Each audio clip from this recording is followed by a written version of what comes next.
ಒಂದು video ನಂದೆಲ್ಲ ಒಟ್ಟಾಗಿರುತ್ತೆ mostly ನನ್ನ ಫೋಟೋದಲ್ಲಿ.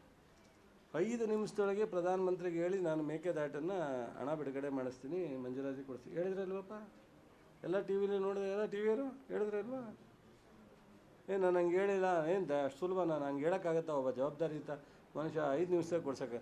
ಅದನ್ನೇ ವೀಡಿಯೋ ಎಡೆಡ್ ಹಾಕಿ ಹೊಡಿತಾರಲ್ಲ ಸುಮಾರು ಕಡೆ. ಏನಾಯ್ತು ಮೇಕೆದಾಟು? ನಾನು ಆ ಥರ ಎಲ್ಲ ಹೇಳೋಕ್ಕಾಗಲ್ಲ. ಬಟ್ ಏನಾಯಿತು ಮತ್ತು ಮೇಕೆದಾಟಿಗೆ ಇಷ್ಟು ದಿವಸ ಆಯಿತು, ಒಂದು ಮೇಕೆದಾಟಿಗೆ ಮಂಜೂರಾತಿ ಸಿಗಲ್ಲ. ಇವರು BJP JDSನವರು ಅಂದರೆ ಇವರನ್ನು ನಮ್ಮ ರಾಜ್ಯದ ಜನ ಧಿಕ್ಕರಿಸೋದು ಒಂದು ಅಷ್ಟೇ. ಇನ್ನೇನು ಹೇಳ್ತಾರೆ, ಅದಕ್ಕಿಂತ ಇನ್ನೇನು ಹೇಳೋಕ್ಕೆ ಸಾಧ್ಯ? ಏನು ಎಲೆಕ್ಷನ್ ಗಿಮಿಕ್ ಅಷ್ಟು ಬಿಟ್ಟರೆ ಇನ್ನೇನಾಗುತ್ತೆ? ಕೊಟ್ಟಾಗಿದೆ ಅಲ್ರಿ, ಫ್ಯಾಕ್ಟ್ರಿ ಕೊಟ್ಟಿದ್ದಾರೆ. ಇದು ಫ್ಯಾಕ್ಟ್ರಿಗೆ ಇಷ್ಟೆಲ್ಲ ಈಗ ಒಂದು ನಿಮಿಷ ದಯಮಾಡಿ ನಿರೀಕ್ಷೆಗೂ ಒಂದು ಇತಿಮಿತಿ ಇರಬೇಕಲ್ಲ. ಸೊ ಈಗ 5 ವರ್ಷವೂ ಪ್ರತಿ ವರ್ಷವೂ ನಮ್ಮ ಮಂಡ್ಯ ಜಿಲ್ಲೆಗೆ ಕೊಡಲಿಕ್ಕಾಗಲ್ಲ.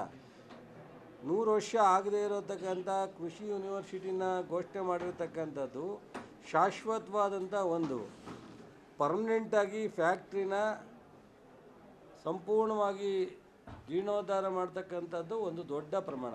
ಅವೆರಡು ನಮಗೆ 50 ವರ್ಷಕ್ಕೆ ಆಗುವಂಥ ಮಹಾರಾಜರು ಕೊಟ್ಟು ಕೊಡುಗೆ ಬಿಟ್ಟರೆ ಯಾವತ್ತೂ ಆಗದೇ ಇರತಕ್ಕಂಥದ್ದನ್ನ ಇವತ್ತು ಮಾಡಿದ್ದಾರೆ. ದಿನನಿತ್ಯ ಮಾಡ್ತಕ್ಕಂಥದ್ದು ಈಗ ಹೆಚ್ಚು ಕಡಿಮೆ 5 ಗ್ಯಾರಂಟಿಯಲ್ಲಿ ಸೊ ನಮ್ಮ ಜಿಲ್ಲೆಗೆ ಏನೆಲ್ಲ ಅನುಕೂಲ ಆಗುತ್ತೆ? ವರ್ಷಕ್ಕೆ 200-220 ಕೋಟಿ ಒಂದು ತಾಲೂಕಿಗೆ, 7 ತಾಲೂಕಿಗೆ 1,500 ಕೋಟಿ. 1,500 ಕೋಟಿ ನೇರವಾಗಿ DBT ಮೂಲಕ ಜನಕ್ಕೆ ಹೋಗುತ್ತೆ. ಯಾರ ಮುಂದೆ ಅರ್ಜಿ ಹಾಕೋಂಗಿಲ್ಲ, ಯಾರ ಮುಂದೆ ಲಂಚ ಕೊಡೋಂಗಿಲ್ಲ, ಇನ್ನೊಂದು ಮಾಡೋಂಗಿಲ್ಲ. 1,500 ಕೋಟಿ ಒಂದು ವರ್ಷಕ್ಕೆ ನಮ್ಮ ಜಿಲ್ಲೆಯಲ್ಲಿ 5 ಗ್ಯಾರಂಟಿಯಿಂದ ಹಣ ಹೋಗುತ್ತೆ. ಅದರ ಜೊತೆಗೆ ಈಗಾಗಲೇ ಬಹುಶಃ ಒಂದೊಂದು MLA ಕ್ಷೇತ್ರಕ್ಕೆ ನನ್ನ ಅನಿಸಿಕೆ 200-300 ಕೋಟಿ ಅಭಿವೃದ್ಧಿಗೆ ಹಣ ಬಿಡುಗಡೆ ಆಗಿದೆ ಈ ಒಂದು ವರ್ಷದಲ್ಲಿ. ಈಗ ಕಾವೇರಿ ನಿಗಮ ಬೋರ್ಡ್ ಇದೆ, ಬಹುಶಃ ಸೋಮವಾರ DCM ಅವ್ರು ಕರೆದವ್ರೆ. ಮುಖ್ಯಮಂತ್ರಿಗಳು ಸೊ ಮುಖ್ಯಮಂತ್ರಿಗಳು ಉಪಮುಖ್ಯಮಂತ್ರಿಗಳು ಸಹ ನಮ್ಮ ಜಿಲ್ಲೆಗೆ ಎಷ್ಟು ಮ್ಯಾಕ್ಸಿಮಮ್ ಕೊಡ್ಲಿಕ್ಕೆ ಸಾಧ್ಯ ಅದನ್ನು ಸಹ ಸೋಮವಾರ ಮೊನ್ನೆ ಮೀಟಿಂಗ್ ಆಗಿದೆ, ತೀರ್ಮಾನ ತಗೊಂಡು ಅಂತಿಮಗೊಳಿಸ್ತಾರೆ. ಸೊ ಇವತ್ತು ನೀವು ನ್ಯಾಷನಲ್ ಹೈವೇನಲ್ಲಿ ಅವ್ರದ್ದೇ ಸರ್ಕಾರ ಇತ್ತು, ಕೇಂದ್ರ ಸರ್ಕಾರದ ನ್ಯಾಷನಲ್ ಹೈವೇ ಅಥಾರಿಟಿ NHA ಅಲ್ಲಿ ಏನು ಅವ್ಯವಸ್ಥೆ ಆಗಿತ್ತು ಅದು ಸರಿಪಡ್ಸೋಕ್ಕೆ ಅವ್ರು 5 ವರ್ಷ ಆಗಲಿಲ್ಲ. ನಾವು ಬಂದಮೇಲೆ ಇವತ್ತು ಏನು ಆಕ್ಸಿಡೆಂಟು ಇದನ್ನು ಕ್ಲಿಯರ್ ಆಗಿದೆ. ಸೊ ಅನ್ಕೆರೆ ಹತ್ರ ಅಂಡರ್ ಪಾಸ್ ಆಗಿದೆ. ಸೊ ಗೋಡಹಳ್ಳಿ ಹತ್ರ ಓವರ್ ಬ್ರಿಡ್ಜ್ ಆಗಿದೆ. ಇವೆಲ್ಲ ಈಗಿನ ಸರ್ಕಾರ ಶಾಸಕರುಗಳು ನಾವೆಲ್ಲರೂ ಸಹ ಒತ್ತಾಯಪೂರ್ವಕವಾಗಿ ನಾವು ಮಾಡಿಸ್ತೇವೆ. ಇದನ್ನು ನಾನು ಮಾಡಿಸ್ತೇನೆ ಅಂತ ನಮ್ಮ MP ಅವರು ಹೇಳ್ಬಿಟ್ರೆ ಕತೆ ಏನು? ಹೌದು, ಕೇಂದ್ರ ಸರ್ಕಾರ ರಾಜ್ಯ ಸರ್ಕಾರ ಯಾರು ಮಾಡಿದ್ರು ರಾಜ್ಯದ ಜನದ ದುಡ್ಡೇ, ಯಾರು ನಮ್ಮ ಜೋಬಿಂದ ಖರ್ಚು ಮಾಡಲ್ಲ. ಆದ್ರೆ ಮಾಡಬೇಕಲ್ಲ, ಯಾಕೆ ಮಾಡಲಿಲ್ಲ?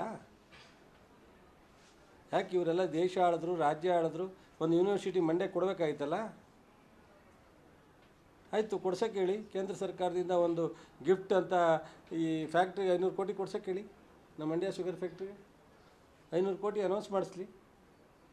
ಮಂಡ್ಯ ಶುಗರ್ ಫ್ಯಾಕ್ಟ್ರಿಗೆ ಕೇಂದ್ರ ಸರ್ಕಾರದಿಂದ ವಿಶೇಷ ಅನುದಾನವನ್ನು ನಾವು ರಾಜ್ಯ ಸರ್ಕಾರ ಮಾಡೋದ್ರ ಜೊತೆಗೆ ನಾವು 500 ಕೋಟಿಯನ್ನು ಬಿಡುಗಡೆ ಮಾಡಿಸ್ತೀನಿ ಅಂತ ಹೇಳಿ ಮೊನ್ನೆ ಕುಮಾರಸ್ವಾಮಿಯವರು ಸ್ವಾಗತ ಮಾಡ್ತೀನಿ. ಸ್ವಾಗತ ಅಲ್ಲ ರೀ, 10,000 ಜನ ಸೇರಿಸಿ ಅಭಿನಂದನೆ ಮಾಡೋಣ, ಬೆಳ್ಳಿಗದೆ ಕೊಡೋಣ.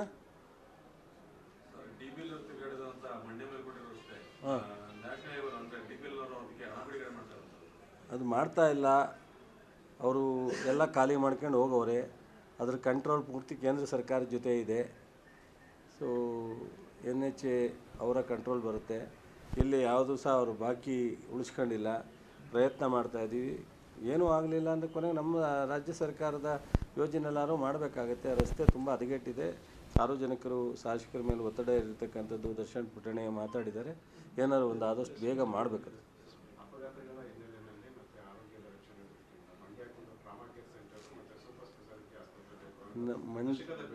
ಮಂಡ್ಯಕ್ಕೆ ಈಗ ಬಹು ಮುಖ್ಯವಾದದ್ದು ಶುಗರ್ ಫ್ಯಾಕ್ಟ್ರಿ ಆದಮೇಲೆ ಕೃಷಿ ಯೂನಿವರ್ಸಿಟಿ ಆದಮೇಲೆ ಮಂಡ್ಯ ಆಸ್ಪತ್ರೆಯನ್ನು ಮೇಲ್ದರ್ಜೆಗೇರಿಸ್ತಕ್ಕಂಥದ್ದು ನನ್ನ ಮತ್ತು ನಮ್ಮ ಶಾಸಕರುಗಳ ಆದ್ಯತೆ ಇದೆ.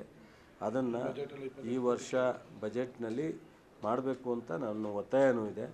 ಸೊ ಒಟ್ಟು ಆದಷ್ಟು ಬೇಗ ಈ ಅವಧಿ ಒಳಗಡೆ ಮಂಡ್ಯದ ಆಸ್ಪತ್ರೆಯನ್ನು ಮೇಲ್ದರ್ಜೆಗೇರಿಸ್ತಕ್ಕಂಥ ಕೆಲಸನ ಈ 3.5 ವರ್ಷ ಅವಧಿ ಒಳಗಡೆ ಈ ವರ್ಷ ಬಜೆಟ್ನಲ್ಲೇ ಪ್ರಯತ್ನ ಮಾಡ್ತೀವಿ. ಅದರ ಮೇಲೆ ಉಳಿದಂಥದ್ದು ಸರ್ಕಾರದ ಎಲ್ಲ ಅಂದರೆ ಹಲವಾರು ಸಮಸ್ಯೆ ಇದೆ ಅಲ್ಲಿ. ನಾನು ಅವತ್ತಿನ ಕಾಲದಲ್ಲಿ ಮಾಡಿದಾಗ ಅದ್ರ ಹಿಸ್ಟ್ರಿ ಗೊತ್ತಿಲ್ಲ. ನಾವೆಲ್ಲ ಹಳ್ಳಿಯಿಂದ ಬಂದವರು. ನಮ್ಮ ಅಪ್ಪನ ಹೆಸರು ಯಾರು ಎಷ್ಟು ಜನಕ್ಕೆ ಗೊತ್ತು? ನನ್ನ ಒಬ್ಬನಿಗೆ ಗೊತ್ತು. ನಮ್ಮ ದಿನೇಶ್ ಗುಳಿಗೌಡನಿಗೆ ಗೊತ್ತಿಲ್ಲ. ಹಂಗಾಗಿ ನಾವು ಮಾಡಿದ ಕೆಲಸ ಹೆಚ್ಚಿಗೆ ಪ್ರಚಾರ ಸಿಗೋಲ್ಲ. ದೊಡ್ಡವ್ರು ಮಾಡಿದ್ರೆ ಹೆಚ್ಚಿಗೆ ಪ್ರಚಾರ ಸಿಗುತ್ತೆ. ಸುಳ್ಳು ಹೇಳಿದ್ರು ಸಿಗುತ್ತೆ, ಸತ್ಯ ಹೇಳಿದ್ರು ಸಿಗುತ್ತೆ.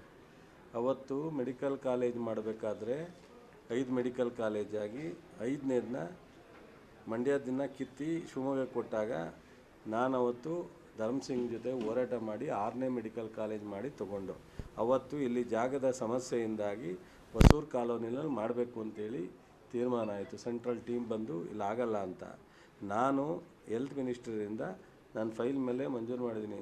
DHO ಆಫೀಸ್ನ ಅಂಡರ್ಟೇಕಿಂಗ್ ಕೊಟ್ಟು ನೀವು ಅದನ್ನು ಮಾಡಿ DHO ಆಫೀಸ್ ಬೇರೆ ಕಡೆ ಶಿಫ್ಟ್ ಮಾಡ್ತೀನಿ ಅಂತೇಳಿ ಜಾಗ ಅಂಡರ್ ಪಾಸ್ ಮಾಡಿ 2 ಕಡೆ ಮಾಡಲಿಕ್ಕೆ ಅಂತ ಹೇಳಿ ಒಪ್ಪಿ ಮಾಡಿದ್ದವತ್ತು.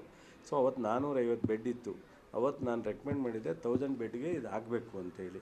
ಸೊ ಅವತ್ತಿಂದ ಇವತ್ತುವರೆಗೂ ಅದು 1000 ಬೆಡ್ಡು ಆಗಿಲ್ಲ, ಮಲ್ಟಿ ಸ್ಪೆಷಲ್ ಹಾಸ್ಪಿಟ್ಲು ಆಗಿಲ್ಲ, ಡ್ರಾಮಾ ಸೆಂಟ್ರು ಆಗಿಲ್ಲ.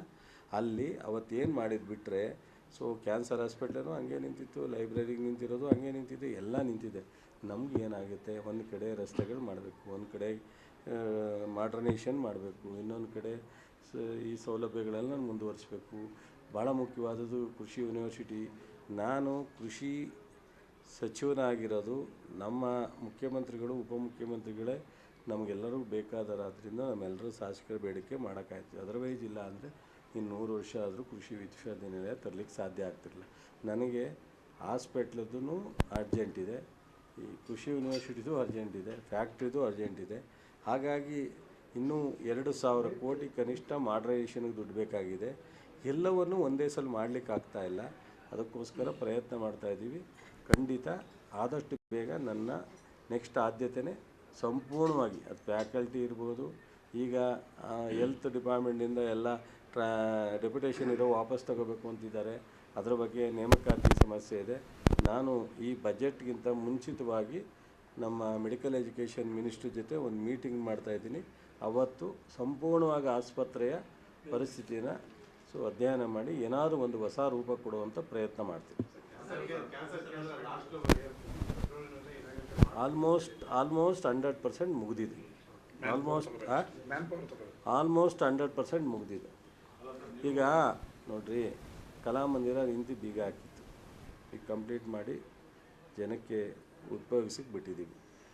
ನಮ್ಮ ಕೈಲಾದದ್ದಂತೂ ಖಂಡಿತ ನಿಮ್ಮ ಕಣ್ಣು ಮುಂದೆ ಮಾಡ್ತಾಯಿದ್ದೀವಿ. ಸೊ ಒಂದೇ ಸಲ ಎಲ್ಲವನ್ನೂ ಮಾಡಲಿಕ್ಕೆ ಸಾಧ್ಯ ಆಗಲ್ಲ. ಕೈಲಾದದ್ದು ಮಾಡ್ತೀವಿ. ಈಗ ಟೌನ್ ಒಳಗಡೆ ಈಗ ರಸ್ತೆ 35 ಕೋಟಿ ರಸ್ತೆ ಮೇನ್ ರಸ್ತೆ ಆಯಿತು. ಈಗ 15 ಕೋಟಿನಲ್ಲಿ ನಗರದೊಳಗಡೆ ಎಲ್ಲ ರಸ್ತೆ ಮಾಡ್ತಾಯಿದ್ದಾರೆ ನಮ್ಮ ರವಿಯವರು ಇನ್ನೊಂದು ವಾರದಲ್ಲಿ. ಸೊ ನಮಗೆ 1 ಸೆಕೆಂಡು ನಾವು ಉದಾಸೀನ ಮಾಡುವಂಥ ಪ್ರಶ್ನೆನೇ ಇಲ್ಲ.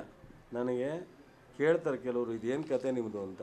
ನಾನು ನಾಳೆ ಗುಲ್ಬರ್ಗ ಇದ್ದರೂ ಮಂಡ್ಯಕ್ಕೆ ಬರ್ತೀನಿ, ಬೆಳಗಾಂನಲ್ಲಿದ್ದರೂ ಮಂಡ್ಯಕ್ಕೆ ಬರ್ತೀನಿ, ಮೈಸೂರಲ್ಲಿದ್ದರೂ ಮಂಡ್ಯಕ್ಕೆ ಬರ್ತೀನಿ. ನನಗೆ ಮಂಡ್ಯನೇ ಕಣ್ಣು, ಮಂಡ್ಯನೇ ಹೃದಯ, ಮಂಡ್ಯನೇ ಉಸಿರು. ಮಂಡ್ಯ ಜಿಲ್ಲೆಯ 7 ತಾಲೂಕು ಅಭಿವೃದ್ಧಿನೇ ನಮ್ಮ ಮುಖ್ಯ. ಬಟ್ ಆದರೆ ಸ್ವಲ್ಪ ಬೇರೆ ಜಿಲ್ಲೆಯಲ್ಲಿ 10 ಆದರೂ ನಾವು 30 ತಗೋಬೋದು, ಬೇರೆ ಜಿಲ್ಲೆಯಲ್ಲಿ 50 ಆದರೂ ನಾವು 70 ತಗೋಬೋದು. ನಮ್ಮ ಜಿಲ್ಲೆ ಒಂದೇ ಅನ್ನೋ ರೀತಿಯಲ್ಲಿ ನಾನು ಸಹ ಒಬ್ಬ ಸಚಿವನಾಗಿ ಸರ್ಕಾರದ ಮೇಲೆ ಒತ್ತಡ ಇರೋಕ್ಕಾಗಲ್ಲ, ಪ್ರಯತ್ನ ಮಾಡ್ತೀನಿ.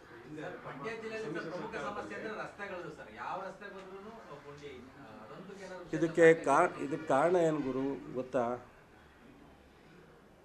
5 ವರ್ಷ ನಿರಂತರವಾಗಿ ಸರ್ಕಾರಗಳು ಇತ್ತೀಚಿನ ದಿನಗಳಲ್ಲಿ ಬಂದಿಲ್ಲ.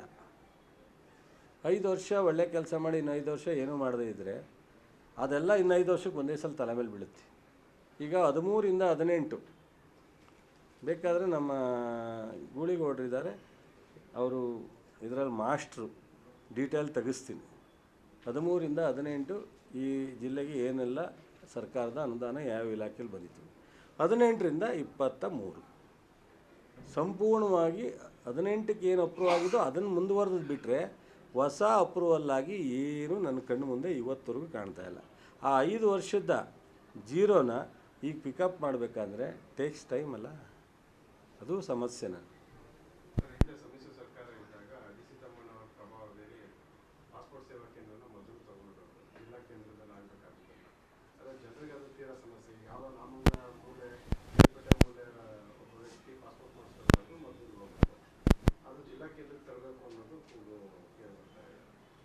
ನೋಡೋಣ, ಅದು ಮಾತಾಡ್ತೀನಿ. ಈಗ ನಾನು ಅದನ್ನೇ ಹೇಳೋದು, ಹಾಸ್ಪಿಟ್ಲು ಹೊಸೂರಾಗಿದ್ದರೆ ನಾಗಮಂಗಲದವ್ರಿಗೆ 20 ಕಿಲೋಮೀಟ್ರ್ ಇತ್ತು, ಡಿಸ್ಟಿಕ್ ಹಾಸ್ಪಿಟ್ಲ್ ಆಗ್ತಿತ್ತಲ್ಲಿ.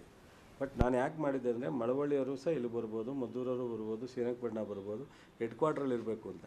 ಸೊ ಮಂತ್ರಿ ಆದವ್ರಿಗೆ ಸಮಗ್ರ ರಾಜ್ಯ, ಸಮಗ್ರ ಜಿಲ್ಲೆ ಅಂತ ಹೇಳಬೇಕೆ, ಒಂದು ಕ್ಷೇತ್ರಕ್ಕೆ ಸೀಮಿತವಾಗಿ ಮಾಡಬಾರ್ದು. ಏನೂ ಮಾಡೋಕ್ಕಾಗಲ್ಲ. ಕೆಲವು ಟೈಮ್ ಅವ್ರು ಮಾಡಿದ್ದಾರೆ, ಅದನ್ನು ನೋಡೋಣ, ಪ್ರಯತ್ನ ಮಾಡ್ತೀನಿ.